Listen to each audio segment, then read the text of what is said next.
আজকে সন্ধ্যেবেলা কিছু মুখরোচক খাবার জন্য তৈরি করলাম ডিমের টেবিল। তাই জন্য সবার প্রথমে একটা প্যানের মধ্যে কিছু মশলা ভালো করে ভেজে নিয়ে সেটাকে গুঁড়ো করে নিলাম। তারপরে একটা প্যানে আবার একটু সামান্য তেল দিয়ে তার মধ্যে দিয়ে দিলাম রসুন, পেঁয়াজ, ধনেপাতা, নুন আর সেদ্ধ করে রাখা আলু।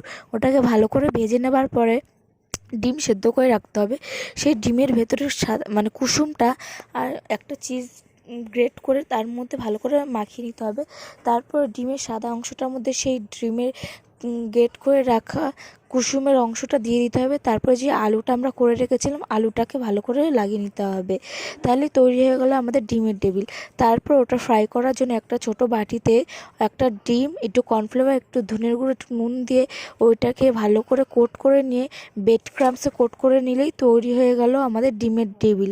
তোমাদের যদি ভিডিওটি ভালো লাগে চ্যানেলটি সাবস্ক্রাইব করে কমেন্ট করবে আমি নেক্সট কী বানাবো। আজকের মতো টাটা।